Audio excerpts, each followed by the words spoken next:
Megan Edwards of Focus Communications, and today we're getting an update from Eloro Resources, which trades on the TSX.V exchange under the symbol ELO. And joining me today is Eloro's Executive VP of Exploration, Dr. Bill Pearson. Bill, thank you so much for being here today. How are you doing? I'm doing well. Good to see you again, and happy to give you an update on another exciting press release for Eloro. Yes, us too. So this week, Eloro announced that the company will be acquiring additional properties in close proximity to Iska Iska. Could you give us an overview of these new holdings for Eloro? Yeah, absolutely. Absolutely.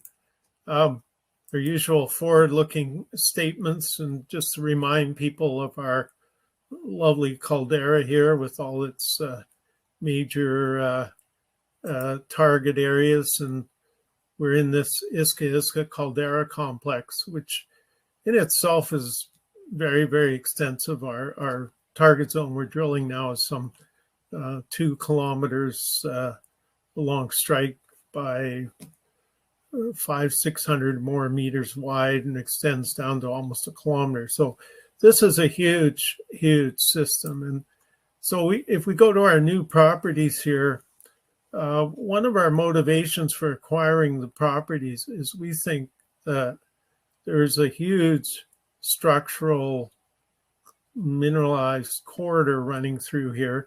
It's probably northwest, southeast, roughly.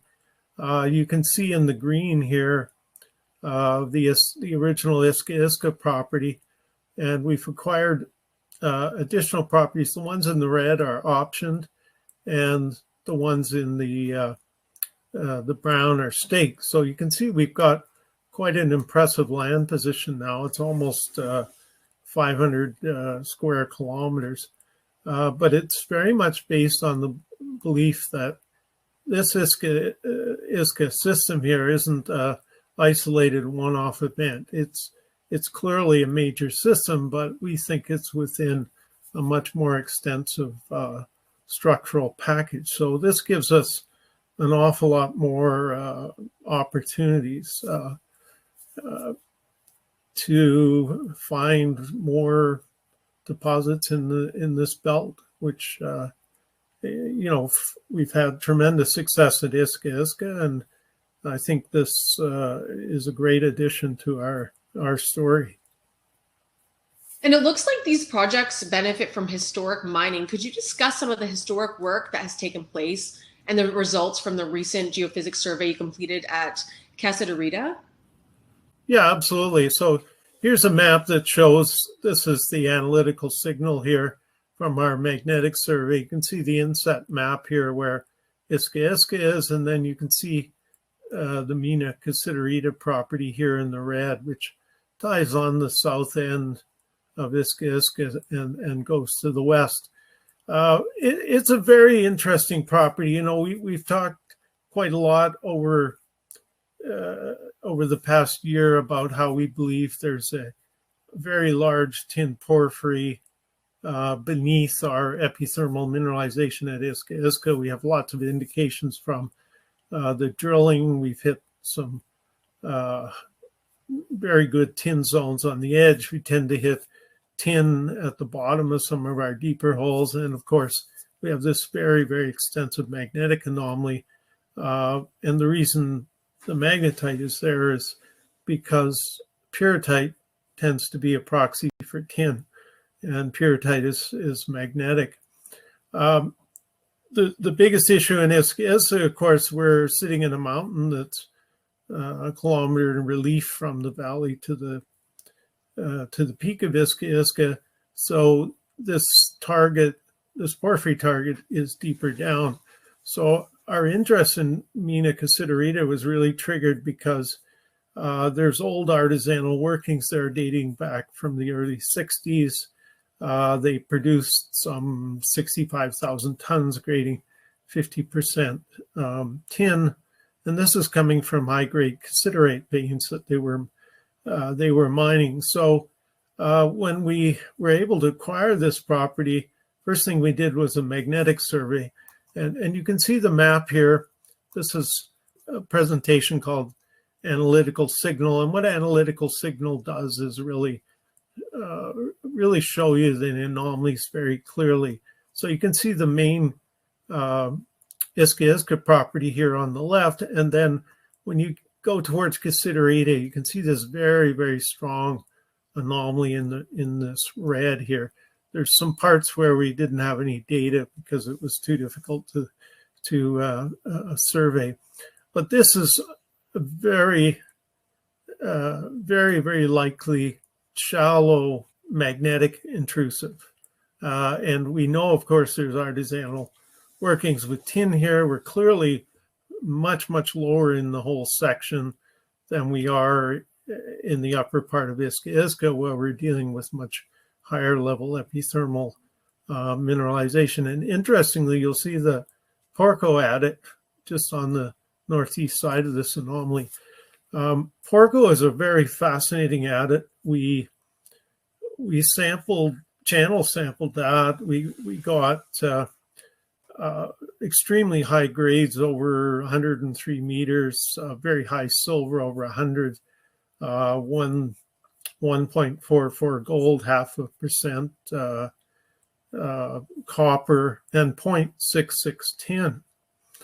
And what's remarkable about Porco is that this is in a quartzite, the quartz sandstone, which is not the sort of host you would normally think would be very favorable. But these rocks are flipped up almost vertically, and they have been absolutely hammered. So when you go underground, you see these nice veins, and you see all sorts of stockworks. Now, you can imagine the quartzite is a very, very tough, resistant rock. It's telling you the system that created this mineralization was immensely powerful. So the fact we have this on that edge of this anomaly is extremely significant. And it's very clear that that intrusive that's driving that mineralization is not that far below Porco. And of course, over on the Cassitarita property, we have these artisanal workings with tin. There's also tungsten, which is another metal you see deeper down. So this is a very, very exciting target. And it also allows us the opportunity to explore the likely tin porphyry near surface. And we think this is very much a continuation of what's beneath Iska Iska. But of course, at Cassitarita, we don't have this big high mountain on top of us. So this is a great acquisition. And of course, we have a lot of knowledge of how to explore this area. And I think this is a tremendous addition to our package. Yeah, so moving forward, of course, people are always asking me, well, what's next? What's next?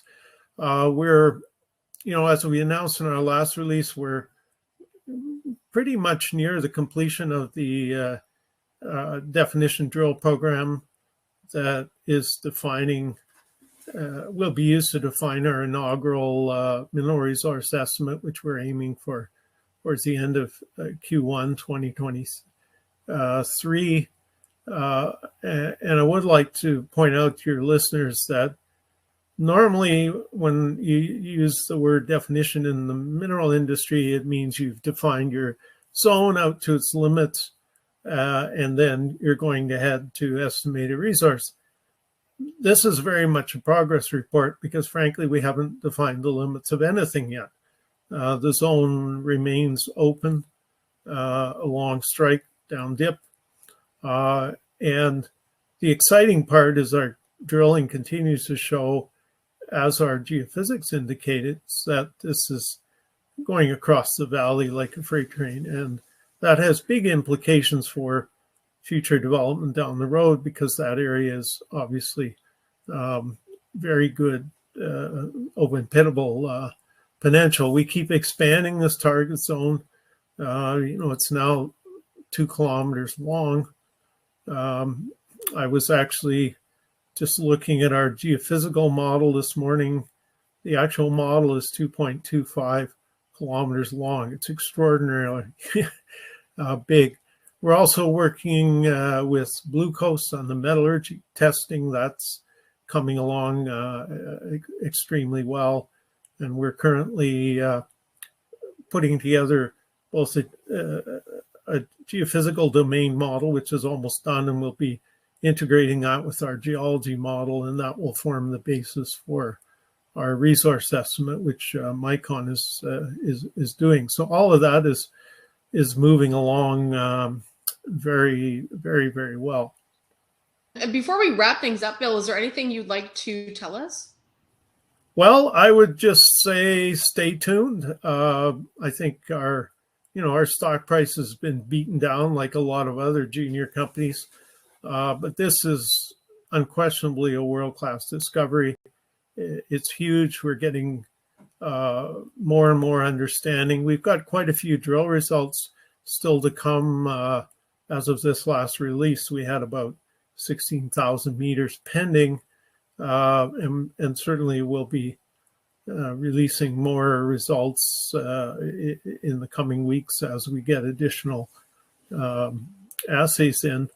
But I think it's very clear here, this system is huge.